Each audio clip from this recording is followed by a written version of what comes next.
on, everybody? It's Key Time coming back with another one to talk about the reactions from college football week 5. I got a lot of reactions to get into over the 4 games that I covered, and it was some upsets in college football this weekend. But the first game I want to talk about is the Oklahoma State Cowboys and the Kansas State Wildcats.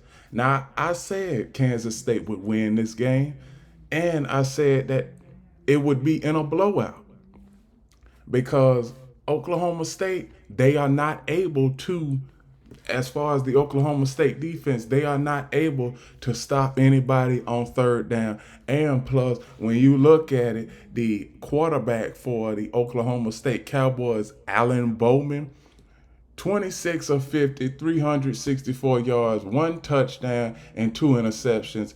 That's where it fell off the rails for the Oklahoma State Cowboys. And then you have Avery Johnson for the Kansas State Wildcats. Avery Johnson, 19 of 31, 259 yards, 3 touchdowns, and 1 interception. So, and then you see their rushing. They had over 300 yards on the ground. And there is a stat out there that anytime a college football team runs for 300 yards or more, they are undefeated all time in college football history. I don't know the exact stat, but there has never been a team that has ran for over 300 yards or more and lost. So that stat still holds serve. And then you have Oklahoma State's rushing. They only ran for 126 yards. Then you see their receiving. Their receiving, they had 259. Kansas State had 259 yards through the air. Oklahoma State had 364 yards through the air and still lost. But what did I say this game come down to? It comes down to total defense. Now, when you see this third down efficiency, Oklahoma State had a better third down efficiency rate, 16 of 17. And then Kansas State had third down efficiency for Kansas State was 3 of 12. So Kansas State really didn't need third down like that because they were getting 9.5, 8.5 yards on first and second down. When you have a team that can run the ball for over 300 yards and is getting 8, 9 yards on first and second down, it's going to be a tough day. So Kansas State Wildcats they had over 500 yards to be exact, 559. Oklahoma State had 490. What is going to hurt Oklahoma State is they don't have a defense. They can't get off the field on third down. They don't have a reliable quarterback. Their offense is starting to drop because earlier in the season, they had one of the top offenses in week 1 and week 2. But since the start of week 3, Oklahoma State's offense has went down. And the defensive coordinator, I don't know what they got to do, but it seems like you need to fire that defensive coordinator because all of the stuff that he running at Oklahoma State, it ain't working. It really ain't working. Because on first and second down, those are the downs where you need to stop offenses in their tracks to make it a third and long, a third and 12, or something like that. But if you are letting a team get 8 or 9 yards on first and second down, that's gonna be tough for the defense. So Oklahoma, they out of the rankings now. I looked at the rankings yesterday. So Oklahoma State is out of the rankings. Kansas State, they went up. They in the top. They are in the top 20 now. And so Oklahoma State, they have tough sledding. Plus, they've lost 2 conference games. So they're not gonna make it to the college football playoff with 2 conference losses under their belt. That's not going to happen. The next game I want to talk about is number 15 Louisville and number 16 Notre Dame. This was a game that I circled on the schedule and that I looked intensively at it because I wanted to see where does the Louisville Cardinals and the Notre Dame Fighting Irish matchup. And when you see Tyler Slaw, Louisville quarterback, 24 of 41, 264 yards, 3 touchdowns, and 1 interception. That 1 interception proved costly later on in the game. Riley Leonard, 17 of 23, 163 yards, 2 touchdowns, 0 interceptions. And when you look at their rushing, the Notre Dame and Louisville Cardinals rushing is about the same. But where Notre Dame had the upper hand was third down efficiency, and I will get into that a little bit more. Here is the wide receivers for both Louisville and Notre Dame. Louisville and Notre Dame fumbled the ball, turned over the ball, and here is their defensive statistics throughout the game. So now, when you look at third down efficiency, Louisville was 7 of 17 on third down, and Notre Dame was just 2 of 10 on third down. How they won this game? It was not by third down. It was by turnovers because Louisville had 3 turnovers in opponent's territory, in Notre Dame's territory, and Notre Dame ended up getting those 3 turnovers and turning them into touchdowns quickly. That's where that 21 points came in the first quarter. All 3 of those touchdowns were off of turnovers. So you look at it, you look at their fourth down efficiency for Notre Dame, 2 of 3. They didn't have to go for it. And as far as total yards, Notre Dame didn't even have 300 yards. They had 280. Louisville almost had 400 yards of total offense, but what hurt them was they wasn't able to put the ball in the end zone time and time again like the Notre Dame Fighting Irish did.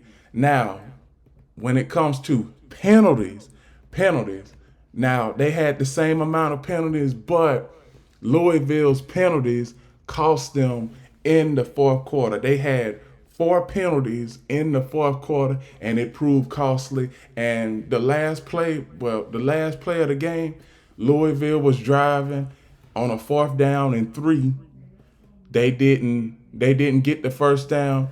They turned the ball over. Notre Dame won this. They won in a close game. So Notre Dame is now number 14 in the college football rankings, and Louisville has dropped to 18 or 19. They might be out of the top 20. So when you see both of these teams, they might see each other in the college football playoff, but both of these teams, they match up very well. The next game I want to talk about is Penn State and Illinois. Now, both of these teams, they match up the same. Luke Altmer, 16 of 25, 185 yards, 1 TD, 1 interception. And then you have Drew Aller for Penn State, 15 of 21, 135 yards, 0 touchdowns, and 0 interceptions. Now, I'm pretty sure everybody is asking me, where did these touchdowns come from? Where did this 21 points come from? And I am going to tell you. One thing I'm going to tell you is the Penn State Nittany Lions gained over 200 yards on the ground. Like I said earlier on in the show, when you have over 200 yards on the ground, you don't have to throw. And that's exactly what Penn State did. When you see Penn State wide receivers have over 135 yards in the air, and also when it comes to Illinois, Now Illinois, that's a team. Like I said, last week was a one-off. They went into Nebraska, beat the Cornhuskers, and they had a little bit of momentum. But going into Penn State and playing Penn State in their home stadium was a task was too tough for them. When it comes to, I am gonna tell you, this game was really a bad game on both sides, but it was really bad for Illinois because Illinois was 4 of 13 on third down penalties. And I'm going to tell you, penalties, Illinois had 9 penalties, Penn State only had 6. Total yards, the total yards disparity. Penn State almost had 400 yards, to be exact, 374. Illinois had 219 yards. And also, as far as efficiency, when it comes to third down efficiency for Illinois, 4 of 13 on fourth down efficiency, 1 or 2. For the Penn State Nittany Lions, 6 of 11 on third down. Fourth down efficiency, they were 0 for 1. Now, when it comes to the offense for Illinois, they were stagnant after the first quarter. Couldn't get nothing going. And obviously, this was a defensive struggle for, I would say, about 55 minutes. About a good 55 minutes, it was a defensive struggle. And then Penn State scored that last touchdown in the fourth quarter. And that is what gave them breathing room. And also, with that win, Penn State also wins their first conference game of the year over Illinois. So, Penn State, one of the top teams. They've been one of the top teams throughout the entirety of this season. Will they be able to make the college football playoff? Yes, I think so. And they are going to be a tough outing for anybody in college football. So, congratulations to the Penn State Nittany Lions on getting your first conference win of the season and staying undefeated. Now, the next game I want to talk about is the Georgia Bulldogs and the Alabama Crimson Tide. Now, Alabama did something that no other team could do in the last 44 tries. Alabama beat Georgia, and that snapped Georgia's 42-game win streak.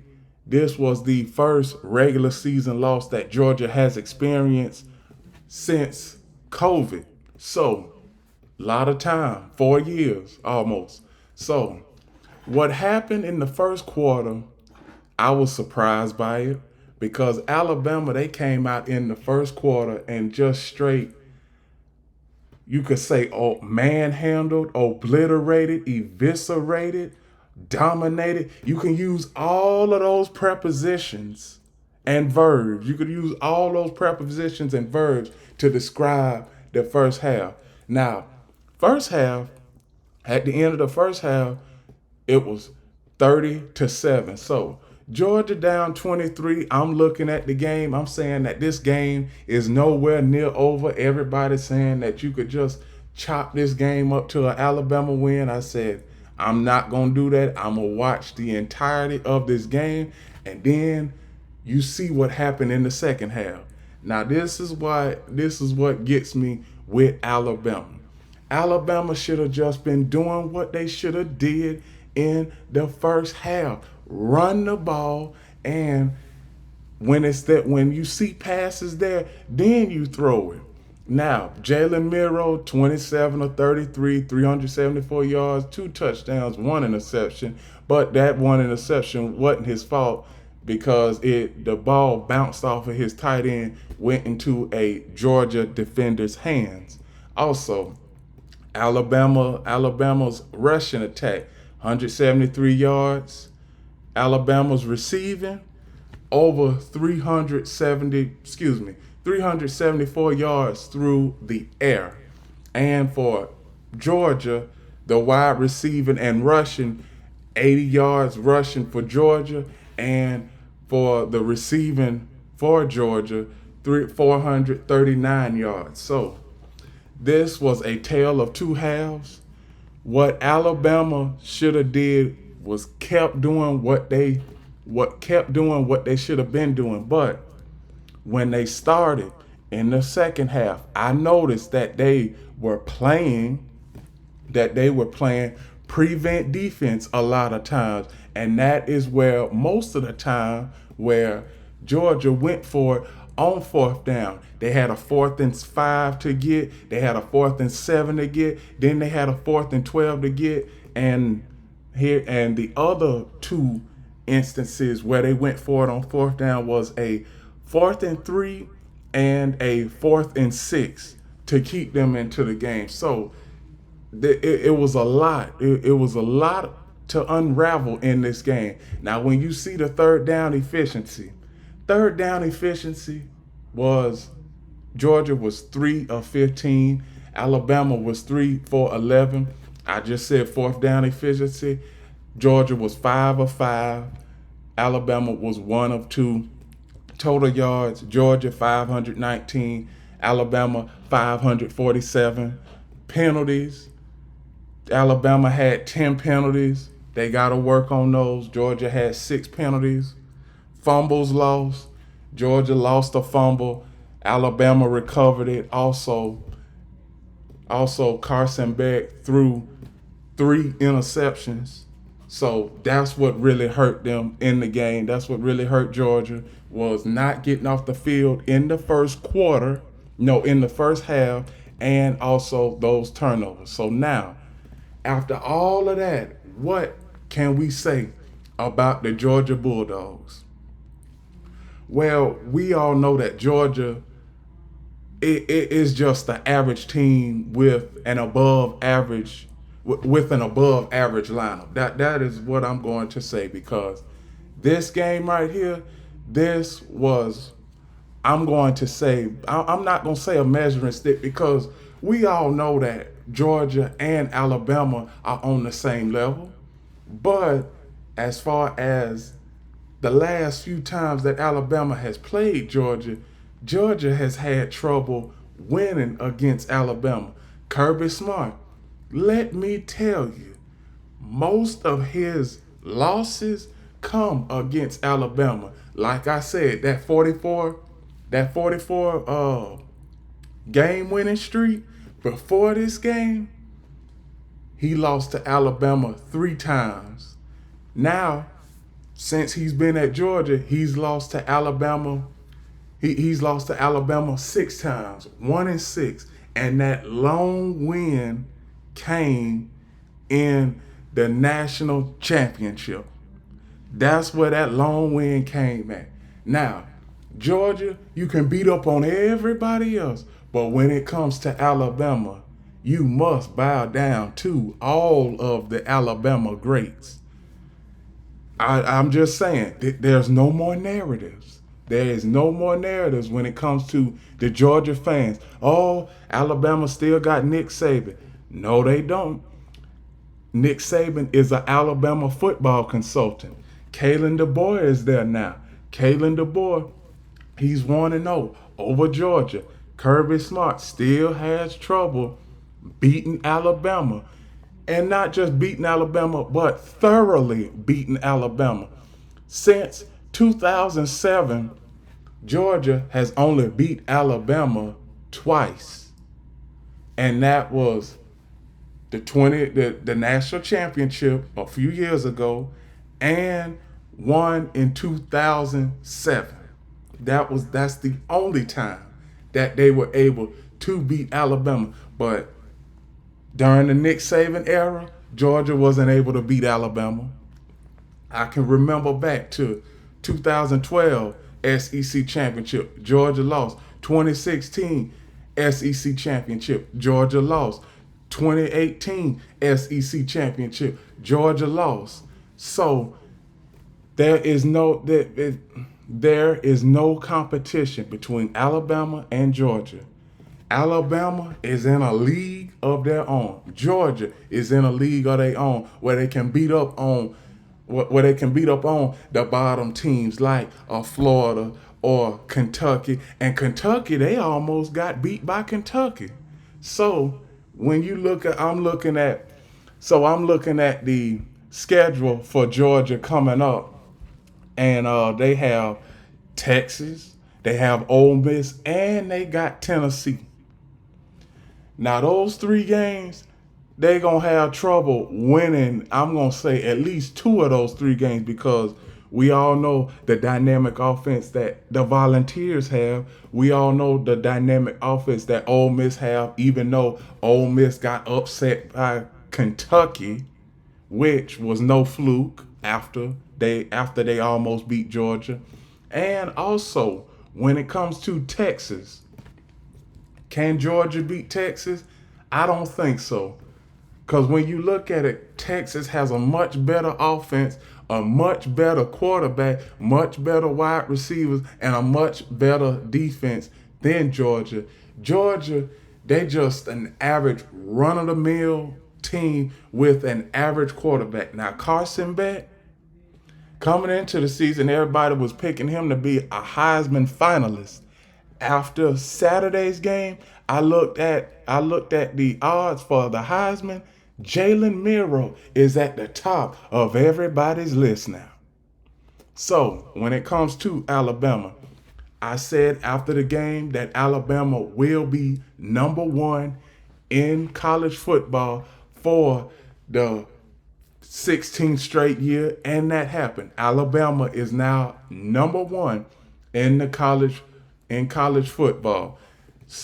Then it follows Texas, Ohio State, then Georgia. I believe Georgia. I believe Georgia should have dropped down a few more spots because if you just base this game off of the first half, Georgia shouldn't even been on the field with Alabama. But Alabama, they have got to manage the clock a little bit more. I did not like what I was seeing in the fourth quarter where Alabama snapping the ball with 20 seconds left. You should be snapping the ball with under 2-3 seconds left.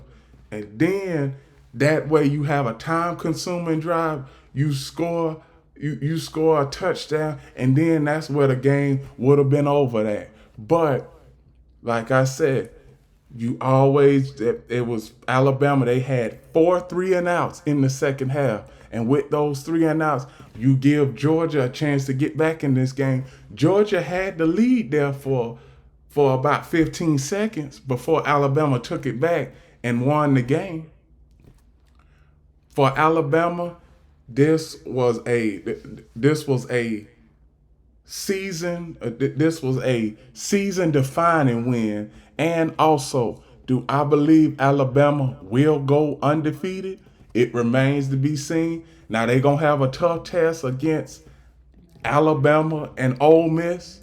And I'm not even gonna say they're gonna have a tough time against LSU because we all know how LSU is. That Brian Kelly, he always be talking smack when it come to Alabama, but Alabama has beat him more times than not. Does anybody need me to remind them about the national championship that Brian Kelly was at when he was with Notre Dame and he played against Alabama?